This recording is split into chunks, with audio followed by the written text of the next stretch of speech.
It was December 1940.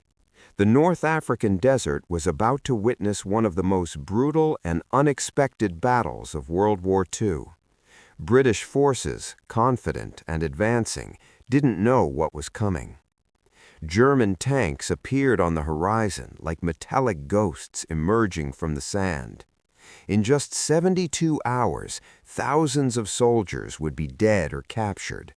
Strategic positions that seemed secure would crumble, and a small, dusty port town called Mersa El Brega would become the turning point of an entire campaign. A battle so fierce, so chaotic, that history books almost forgot to mention it. But what happened there changed everything, and what you're about to discover has been buried in military archives for decades. Hello, everyone. I'm here today to tell you about some of history's greatest untold stories, the ones that have vanished from the world's textbooks. Today, we're going to talk about a battle that you've probably never even heard of, the Battle of Mersa El Brega. This is one of those events that was almost completely erased from World War II's map, yet it completely changed the course of the entire war.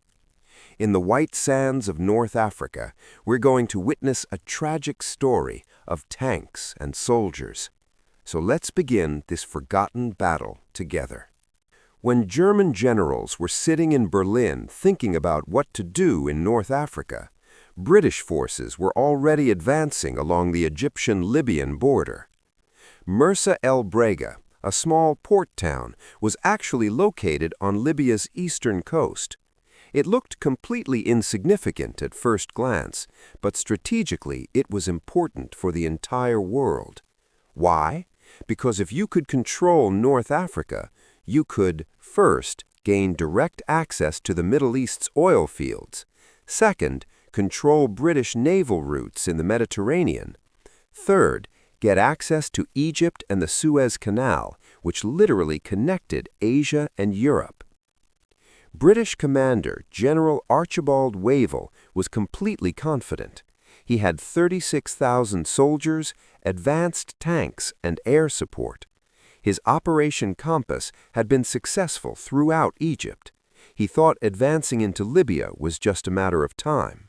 But what did he not know? That Germany was about to send 15,000 soldiers to Libya to save Benito Mussolini, and their commander was Erwin Rommel, the general who would later become famous as the Desert Fox. Rommel arrived in Libya in February 1941. He had German soldiers, Tiger tanks, and most importantly, an aggressive strategy. Rommel was completely unexpected for the British, because according to military rules, when you're outnumbered, you should take a defensive position. But Rommel thought differently. His motto was, attack first, think later. British forces had already taken Benghazi by March 1941. It seemed like advancing was the only thing left. But Rommel made Mersa El Brega his stronghold. This town was in the center of Libya, and from here he could easily control the surrounding areas. Rommel positioned his tanks and soldiers in the desert. He sent a message to the British. This port is mine now. Come if you dare. Christmas Eve, 1940, 6 a.m. The British advance guard arrived near Mersa El Brega. Clear skies, perfect visibility, and they thought it would be easy to occupy. But then, Rommel's anti-tank guns and machine gun nests opened fire. What the British soldiers saw made their confidence immediately collapse. German tanks, Panzer IIIs, came from across the desert and began surrounding the British columns. There were 3,000 British soldiers in that advance group, but Rommel already had superior tactical position, superior coordination, and most importantly, the element of surprise. Many British soldiers surrendered, the rest retreated. In one day, the entire British northeastern strategy was destroyed. The next 72 hours were absolutely catastrophic. Day 1. The British retreated from Mersa El Brega, but Rommel immediately launched a counterattack. His strategy was, when the enemy is running, don't stop them, chase them and crush them. Day 2. British forces moving east from the Cyrenaica region were trapped by Rommel in the central desert. Vehicles were breaking down, fuel was running out, and most soldiers became prisoners of war. Day 3. British General O'Connor, one of Wavell's top commanders, was himself captured. This defeat was absolutely humiliating. Total British casualties, 3,000 plus soldiers, 100 plus vehicles, 40 tanks. German casualties, only 200 to 300 soldiers. Now you might be thinking, if such a major defeat happened, why isn't it written in the history books? Reason 1, timing issue. Right after Mersa El Brega, Germany attacked the Soviet Union on the Eastern Front. That was big drama. Everyone's attention shifted to Russia. Reason 2, scale. Western historians are mostly Europe-centric. They consider North Africa a side campaign. Reason 3, political pressure. The British didn't want to publicly glorify their own defeat, so there was a media blackout, and records remained classified. Reason 4, the Rommel myth. Rommel was considered an honorable soldier, so his victories were sometimes downplayed in Western history. But here's the thing, this small battle decided the fate of the entire North African campaign.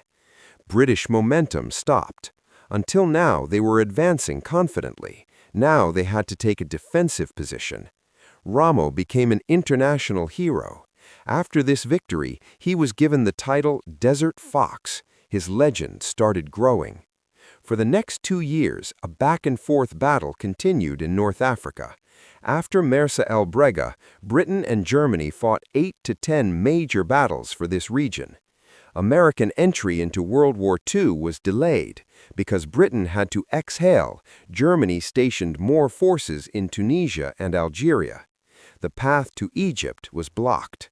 The British thought reaching Egypt and Suez would be easy, but after Mersa El Brega, it became an 18-month struggle. Numbers are just statistics, but the real story was in the soldiers. Private James Mitchell was a British soldier. He was captured at Mersa El Brega. From his letters, you can tell, "We didn't know what hit us. One moment we were advancing into empty desert, next moment shells and tracers everywhere. My mate died next to me. I didn't even have time to process." German soldiers also went through similar trauma. Rommel was so aggressive that even his own men suffered. Tank crews experienced sleep deprivation, dehydration, and constant stress. This was the real price of this forgotten battle. For military historians, Mersa El Brega was absolutely revolutionary. It was the first successful blitzkrieg-style attack in desert warfare. Rommel proved that by ignoring traditional military doctrine, aggressiveness and speed could provide a huge advantage. After World War II, military academies worldwide studied Rommel's tactics. American tank warfare, Soviet tank warfare, everyone learned lessons from Mersa El Brega. So ultimately, why is it important to know this? First reason, history repeats itself. When we forget battles, we also forget the lessons they teach us. Second reason, the forgotten soldiers. Those 3,000 soldiers were ignored by history, but they should be remembered. Third reason, strategic thinking. Mersa El Brega teaches us how smaller forces with better strategy can defeat larger forces. Fourth reason, human resilience. Because later, the British came back and defeated Rommel. This cycle of defeat and victory, this is the human spirit. Friends, Mersa El Brega, the forgotten battle, was not just a military engagement, it was a turning point that completely changed the course of World War history. But because it happened in boring Libya, because it was small, because bigger events were happening at that time, it was forgotten. Today, when you read history or look at textbooks or watch World War documentaries, remember there are countless stories in those forgotten battles too. The bravery of those soldiers, the strategy of those generals, the consequences of those decisions, everything is important. History isn't just written in books, but in the sands of Libya. And if we remember it, those soldiers, those martyrs, their sacrifice will never fade away. If you enjoyed this video, please like and subscribe. And if you have your own forgotten history story, please tell us in the comments. Thank you for watching. Remember history. History is our heritage.